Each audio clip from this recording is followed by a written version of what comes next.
미국의 역대 퍼스트 레이디 중에 가장 미국인들의 사랑을 가장 많이 받는 여인이 바로 엘리노 루즈벨트라고 합니다.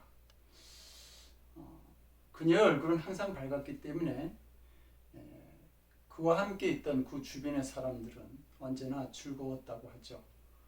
그렇지만 이 엘리는 10살 때에 고아가 된 사람입니다. 그리고 그는 한 끼 밥을 먹기 위해서 언제나 힘든 노동을 하면서 살아갔죠. 그녀는 돈에 대해서 땅과 눈물의 종이 조각이라고 부를 정도로 그렇게 어려운 삶을 살았습니다. 그러나 그녀는 믿음 안에서 언제나 그 앞을 바라보고 비전을 가지고 미래를 살아갔던 사람입니다. 그래서 그녀는 항상 적극적인 행동, 긍정적인 말을 할 수가 있었던 것이죠. 6자녀 중에 한 아이가 죽었을 때 사람들이 그녀의 주위에서 그녀를 위로할 때 그녀는 이렇게 말합니다. 아직 내가 사랑할 수 있는 아이가 5명이나 있는 걸요. 그리고 남편 루즈벨트가 관절염으로 인해서 휠체어 인생이 되었을 때에 그 루즈벨트가 그녀에게 묻죠. 장애인인 나를 아직 사랑하오? 그러자 그녀가 그러면 제가 당신 다리와 결혼한 줄 아셨어요? 라고 대답을 합니다. 잃어버린 다리는 중요하지 않았던 것이죠. 아직 남아있는 다리 그리고 안을 수 있는 몸이 있다라고 하는 사실이 그녀에게는 중요했던 겁니다. 여전히 남아있는 것을 희망으로 삼고 비전을 가지고 미래를 바라볼 수 있는 믿음, 이 믿음의 자세만 가지고 있다면 하나님께서 항상 붙드시고 인도하시고 역사하시는 귀한 삶을 살아가게 될 줄로 믿습니다. 로뎀나무 아래서 죽기를 구하던 엘리야는 호렙산에서 하나님의 음성을 듣게 됩니다. 그는 극심한 영적 침체의 위기에서 벗어나서 다시 선지자로서의 사명을 회복하게 되죠. 엘리야는 자신의 마지막 사역이 되는 아람 왕 하사엘과 그리고 이스라엘 왕 예후를 세우게 됩니다. 그리고 마지막으로 자신의 뒤를 이을 선지자를 찾기 시작하죠. 그러던 중에 그는 밭에서 농사를 짓고 있는 엘리사를 발견하게 됩니다. 그리고 그에게로 가서 겉옷을 던지죠. 이것은 엘리사에게 자신의 후계자가 될 사명에 있음을 나타내는 말이었습니다. 보통 그 사람의 겉옷은 그 사람의 직무를 나타냅니다. 판사는 가운을 입고 목사는 목사의 가운을 입죠. 그 옷이 그 사람의 직책을 말해주는 것입니다. 엘리야가 엘리사에게 자신의 옷을 주었다라고 하는 말은 자신의 후계자로 엘리사를 지목했다라고 하는 말이죠. 그런데 그때 엘리사는 12결의의 소를 앞세우고 밭을 갈고 있었습니다. 12결이라고 하는 말은 12쌍이라고 하는 말입니다. 농사 짓는 데만 24마리의 소를 사용한 것이죠. 보통 2마리의 소를 가지고 밭을 가는데 이 12쌍의 소를 앞세우고 밭을 갈았다라고 하는 것은 엘리사가 굉장히 부자였다라고 하는 사실을 말해주고 있습니다. 그렇다고 한다면 그가 부리는 정도는 또 얼마나 많았을까요? 적어도 먹고 살기에는 지장이 없는 삶을 엘리사는 살아갔던 겁니다. 그런 엘리사에게 엘리야가 자기의 겉옷을 벗어 던졌습니다. 엘리사에게 하나님의 소명이 임했던 것이죠. 이 일이 엘리사에게는 고민이 될 수 있는 문제였습니다. 엘리야가 갔던 이 선지자의 길은 놀라운 능력의 삶이었지만 동시에 고난의 삶이었고 또 자신의 모든 소유를 버려야 했던 삶이었습니다. 그러나 자신에게 옷을 던진 이 엘리야의 뜻을 알게 된 엘리사는 바로 순종하기로 결단합니다. 그리고 엘리사는 집으로 와서 소 2마리를 잡아서 마을 사람들을 불러 잔치를 베풀게 되는데 소를 부리는 농기구까지 불살라서 고기를 삶았습니다. 왜 그렇게 하였을까? 나무가 모자라서 이 농기구까지 땔감으로 삼아야 했을까? 그것은 아니었습니다. 그것은 결코 뒤돌아보지 않으리라고 하는 엘리사의 결단을 보여준 것이죠. 온 마을 사람들에게 이제 자신은 결코 돌아오지 않을 것입니다라고 하는 것을 알리는 의미 있는 행동이었던 겁니다. 엘리사는 다시 돌아올 가능성을 아예 끊어버렸던 것이죠. 고사성어 중에 파부침주라고 하는 말이 있습니다. 솥을 깨뜨리고 돌아갈 배를 부순다라고 하는 말입니다. 초나라 항우가 진나라와 싸움을 벌일 때에 이제 배를 타고 강을 건너게 되는데, 강을 건너자마자 병사들에게 사흘치의 양식만 남겨두고 솥을 깨뜨리고 돌아갈 배를 다 부수어 물에 가라앉히게 만듭니다. 그러자 병사들이 죽기를 각오하고 싸우면서 그 전쟁에서 크게 승리하게 됩니다. 이 일에서 유래한 말이 파부침주라고 하는 말입니다. 이렇게 세상 사람들도 자신들의 승리를 위해서 돌아갈 길을 끊어버리고 싸울 줄을 아는 것이죠. 하물며 믿음의 길을 가는 우리들 역시 주께서 주실 승리를 믿으면서 더 큰 결단을 가지고 영적 싸움에 임해야 할 줄 압니다. 하나님의 부르심에 엘리사는 소를 잡고 농기구를 불사르는 결단을 보여줍니다. 이것이 엘리사에게 하나님의 능력이 함께했던 비밀입니다. 우리도 돌아가지 않으리라, 이제 세상을 바라보지 않으리라는 자세로 하나님을 따라가야 할 줄 압니다. 그럴 때 우리 주님께서 우리로 하여금 승리하는 삶으로 인도하시는 줄로 믿습니다. 창세기 19장을 보게 되면 소돔과 고모라 성에 유황불이 쏟아질 때에 소돔성을 빠져나갔던 그 롯의 아내가 그만 뒤돌아봄으로 인해서 소금 기둥이 되어버리고 맙니다. 뒤돌아보는 자는 이렇게 어려운 일을 당하게 되는 것이죠. 그러면 왜 롯의 아내가 뒤를 돌아다 보았을까? C.S. 루이스가 쓴 악마의 편지에 나오는 이야기입니다. 한 영국의 노신사가 어느 날 대영 제국의 도서실을 찾아가서 책을 읽게 됩니다. 그의 손에 들려주신 것은 신앙 서적이었습니다. 이 노신사는 그 책을 읽어보다가 이렇듯 큰 은혜로 찾아오시는 하나님은 도대체 어떤 분이실까라고 하는 궁금증을 가지게 됩니다. 그런데 이런 생각을 하고 있는 노신사에게 악마가 찾아와서 말하죠. 점심시간이야, 뭘 그렇게 생각해? 그 순간 그는 하나님에 대한 생각을 누리고 이제 식당으로 갑니다.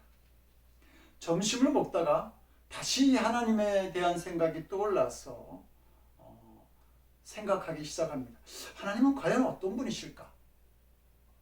그러자 마귀가 다시 그에게 말하죠. 밥 먹는데 뭐 그렇게 골치 아픈 생각을 하니 우선 밥부터 먹고 봐. 노신사는 하나님에 대한 생각을 더 이상 하지 않고 식사를 끝냅니다. 그리고 다시 하나님에 대한 생각이 싹트기 시작하자 사탄은 이렇게 또 말하죠. 그거 뭐 할 수 있는 생각이야.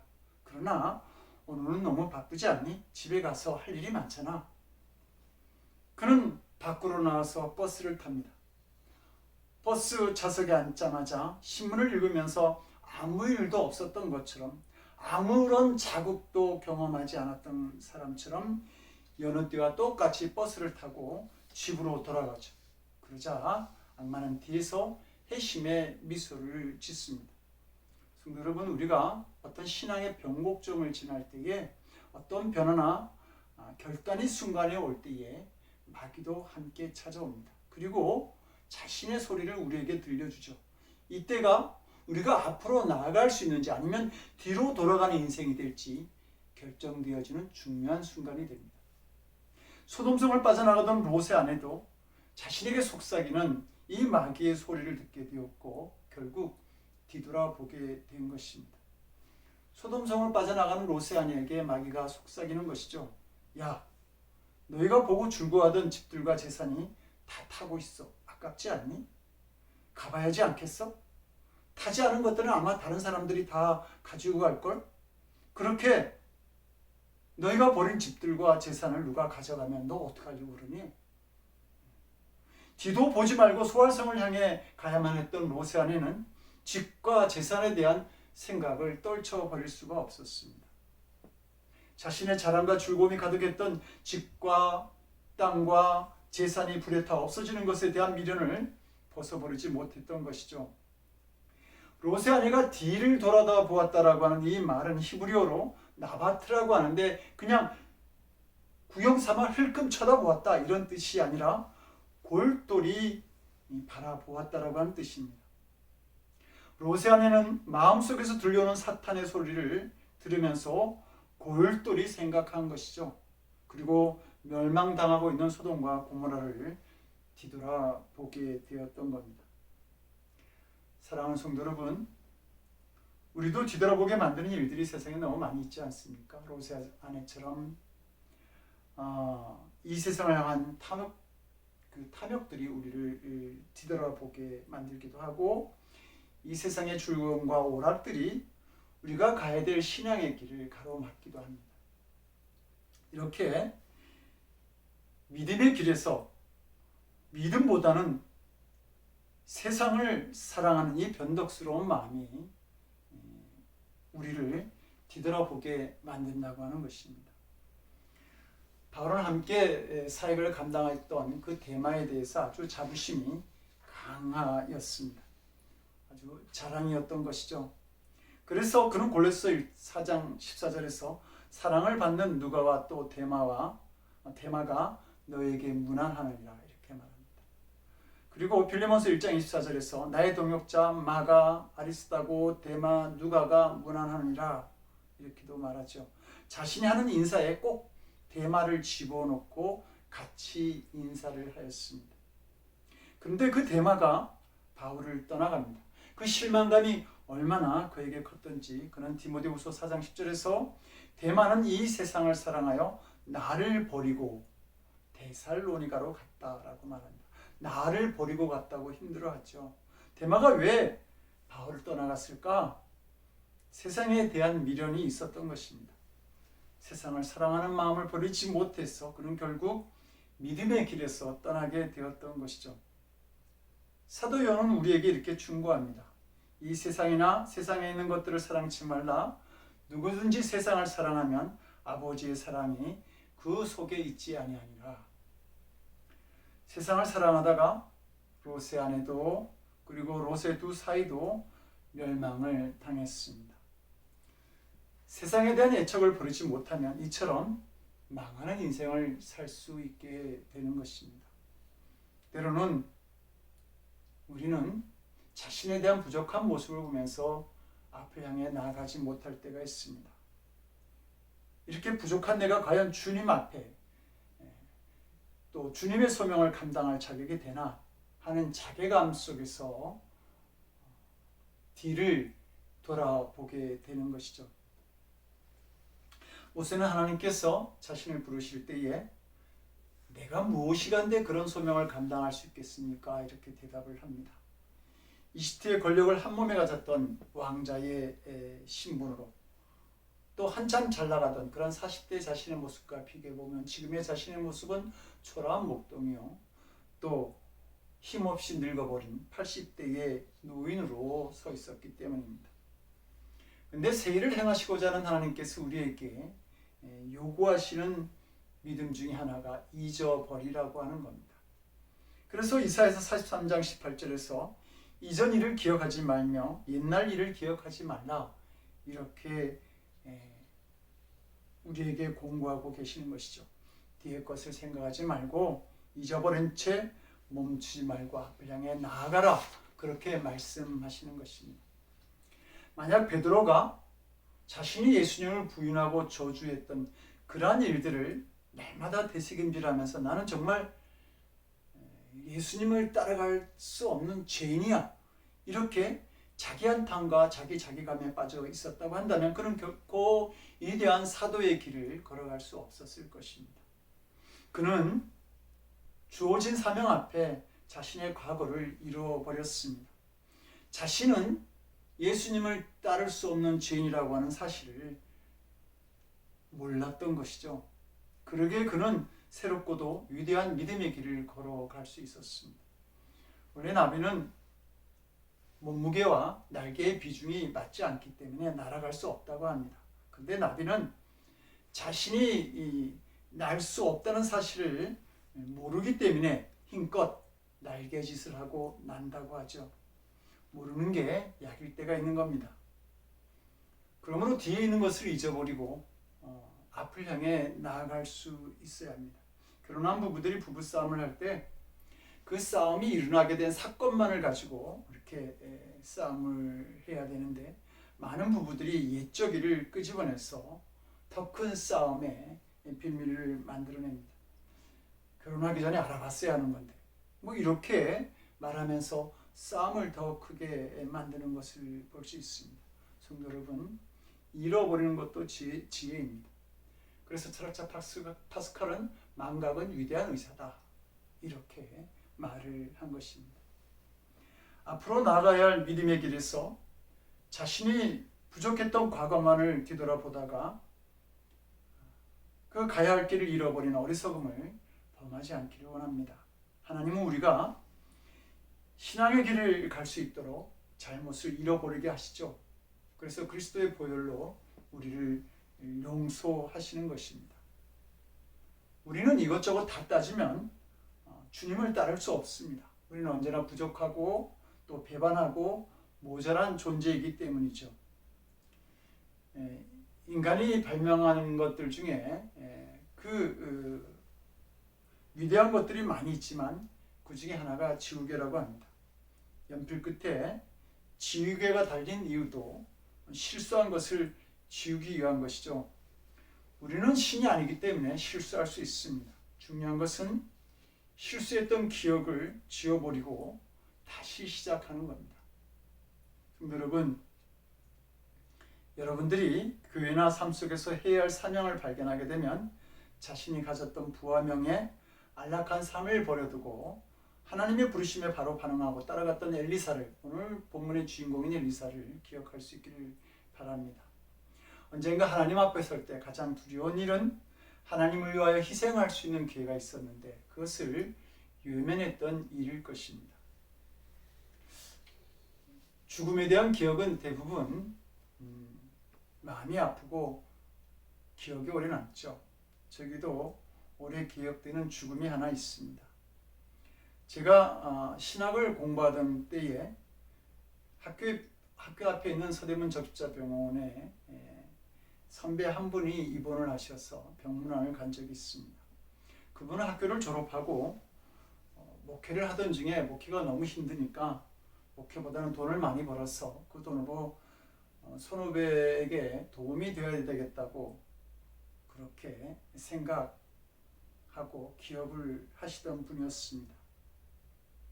근데 저희가 그 병문안을 가게 되었을 때에 그분의 생존이 힘들다는 얘기를 듣게 됩니다. 병실에 들어서자마자 복수가 차서 숨 쉬는 것조차 힘들고, 그리고 누렇게 뜬 얼굴로 저희를 맞은 그분은 이런 이야기를 하기 시작합니다.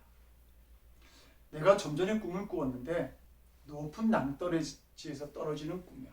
밑에는 시퍼런 물들이 있었고 거기에 내 몸이 떨어지면 죽을 수밖에 없었는데 갑자기 위에서 밧줄이 떨어지면서 내 몸을 휘감는 거야. 그래서 나는 떨어지기 직전에 그 물 위에 떠 있을 수 있었지, 매달려 있었지. 내가 그런 꿈을 꾸었다라고 하는 것은 하나님께서 날 살려주시겠다고 예시하신 그런 꿈이겠지. 그러므로 이제 내가 낫기만 하면 정말 목회를 할 거야. 지금도 늦지 않았어. 좋은 목회자가 될 수 있어. 내 아내하고도 얘기를 했어. 이제 목회를 하겠다고. 그러니까 내가 나을 수 있도록, 건강한 몸이 될 수 있도록 진심으로 기도해줘. 이렇게 간절함과 흥분이 교차돼서 쉼없이 말씀하시는 그분의 목소리는 떨리고 있었습니다. 어쩌면 목회를 그만둔 그분에게 가장 후회되는 시간이 다시 세상으로 돌아가 살아가던 시간은 아니었을까. 이제 죽음을 앞에 두면서 가야 할 믿음의 길을 멈추고 그 사명의 길을 멈추고 세상을 바라보았던 삶이 두려웠던 것은 아니었을까, 이렇게 생각해 보게 되는 그런 순간이었습니다. 성도 여러분, 하나님은 사람을 자신의 형상대로 지으셨습니다. 그런데 하나님의 형상대로 창조된 우리의 모습을 보면 눈이 앞에 달려 있죠. 앞을 보고 살라는 의미입니다. 뒤로 걷는 것보다 앞으로 걷는 게 편하게 되어 있습니다. 고급스러운 자동차나 기차를 탄다고 해도 뒤로 가면 매우 피곤한 것을 느낍니다. 사람은 앞을 보고 살도록 하나님은 지으셨던 것이죠. 그런데 뒤로 가려고 하기 때문에 피곤한 삶을 살게 되는 것입니다. 복된 삶을 살아가는 사람들은 항상 오늘이나 어제를 생각하고 사는 것이 아니라 바로 미래, 앞을 생각하고 뛰고 노력하고 일하는 사람들입니다. 우리가 믿는 기독교가 그러하죠.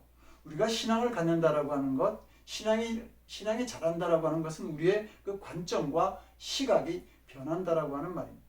대부분의 사람들은 현재의 관점에서 과거를 보고 그리고 현재의 자신의 삶을 고쳐보겠다 말합니다. 그러나 믿음의 사람들은 미래의 관점에서 현재를 보고 현재의 삶을 고쳐나가는 사람들입니다.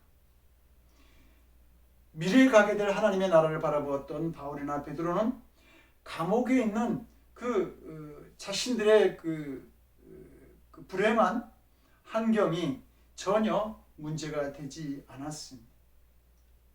예수님도 먼 미래를 보셨던 분이죠. 요한복음 9장을 보게 되면 날 때부터 소경된 사람을 보고 제자들은 이게 누구의 죄 때문입니까? 하고 서로 이렇게 논쟁을 벌이고 묻기도 합니다. 과거의 문제를 생각했던 것이죠. 그러나 예수님은 그 사람의 소경됨이 하나님의 하실 일을 나타내기 위함이다 이렇게 말씀하십니다. 미래에 나타날 하나님의 영광을 생각하셨던 것이죠. 그 사람의 현실을 보는 관점과 방향이 일반 사람들과는 달랐던 것입니다. 그래서 예수님은 우리에게 말씀하시기를 손에 쟁기를 잡고 뒤돌아보는 자는 하나님의 나라에 합당치 아니하다 이렇게 말씀하신 것이죠. 뒤돌아보는 삶은 자신을 위해서도 하나님을 위해서도 결코 올바른 행동이 아니라고 하는 겁니다. 그래서 사도 바울도 믿음의 길을 가면서 이렇게 고백하죠. 뒤에 있는 것은 잊어버리고 앞에 있는 것을 잡으려고 폿대를 향하여 쫓아간다. 바울의 과거는 세상적으로 자랑할 만한 것들이 많이 있었습니다. 또 어떤 면에서 보면 자기 스스로도 죄인 중에 괴수라고 할 만큼 그렇게 부끄러운 과거도 있었습니다. 그러나 그는 그 모든 것을 잊어버리고 예수님만을 따라가겠다고 선언하고 있는 것입니다. 진정 잘되는 삶이라고 하는 것은 세상에서 복받고 잘되는 것만을 추구하는 것이 아니라 영원한 하나님의 나라를 바라보면서 믿음의 길을 걸어가는 삶인 것입니다. 우리는 앞을 보고 살아가야 합니다. 간혹 뒤를 되돌아볼 때도 있겠죠. 그러나 이것은 앞으로 더 나아가기 위해서, 힘있게 나아가기 위해서 필요한 일일 뿐인 것입니다. 어떤 교회에 남편을 잃고 슬픔에 빠진 여인이 있었습니다. 장례를 마친 목사님께 한 교인이 다가와서 말하죠. 목사님, 저 집사님에게 뭔가 따뜻한 말 한마디라도 해주세요. 이 목사님은 아직 목회 연륜이 짧아서 그런 일에 익숙지 못했습니다. 그래서 무슨 말을 하나 고민하다가 그 집사님에게 가만히 다가가서 속삭입니다. 난로, 온풍기, 라디에이터, 보일러, 전기장판, 담요, 온수기 이런 것들 다 따뜻한 것들이죠. 그러나 우리의 마음은 따뜻하게 할 수는 없을 것입니다. 그런데 하나님은 우리의 마음을 따뜻하게 하시는 분이십니다. 주님은 절망하는 우리에게 찾아오셔서 말씀하십니다. 수고하고 무거운 짐진 자들아 다 내게로 오라. 내가 너희를 쉬게 하리라. 내게 오라는, 그래서 쉬게 하시겠다라고 하는 그 예수님의 음성을 듣고 어떤 환경에서도 위로와 희망을 발견할 수 있는 우리들이 되기를 바랍니다. 그리고 앞을 향해 나아가십시오. 그러면 반드시 자신의 삶에 주님께서 역사하시는 은혜를 경험하게 될 줄로 믿습니다. 에브라함 링컨은 미국의 제16대 대통령 자리에 오르기까지 주지사, 하원 의원 등 여러 선거에서 수많은 낙선을 했습니다. 그런데 그는 그 선거에서 낙선할 때마다 한 번도 낙심하거나 누군가를 원망하지 않았습니다. 오히려 당선자를 발표하던 날 자신이 낙선되었다는 사실을 알고도 그는 음식점으로 가서 맛있는 음식을 배불리 먹고 그리고 이발소로 가서 머리를 곱게 단장하였습니다. 그리고 힘있게 걸음을 걸으면서 자신을 향해 링컨 힘을 내 이렇게 외쳤습니다. 이런 당당한 링컨의 모습은 주위 사람들을 당혹해 했습니다. 그러나 그는 그 순간 더 좋은 것을 자신을 위해서 예비하신 하나님을 바라보고 있었습니다. 그는 시련과 연단 중에 있으면서도 고백하기를 주께서 내 원수의 목전에서 내게 상을 베푸시고 기름으로 내 머리에 바르셨으니 내 잔이 넘치나이다 라고 외쳤습니다. 이 믿음이 미국의 역대 대통령 가운데서 가장 큰 영향력을 발휘한 대통령으로 만든 것이죠. 믿음은 바라는 것들의 실상이라 이렇게 말합니다. 성도 여러분, 주님이 주실 좋은 일들을 믿고 기도하면서 소망을 가지고 앞을 향해 나아갈 수 있기를 바랍니다. 모세가 출애굽하던 중에 눈앞에는 홍해, 뒤에는 병거를 타고 쫓아오는 애굽의 군사들, 그리고 두려움 속에 계속 앞으로 밀고 나오는 그런 사람들 사이에 그가 있게 되었습니다. 뒤로 돌아갈 길도 없었고 앞으로만 가야 하는 그때 그가 바라본 것은 하나님이었습니다. 그리고 하나님을 믿고 그는 말합니다. 계속 앞으로 가자.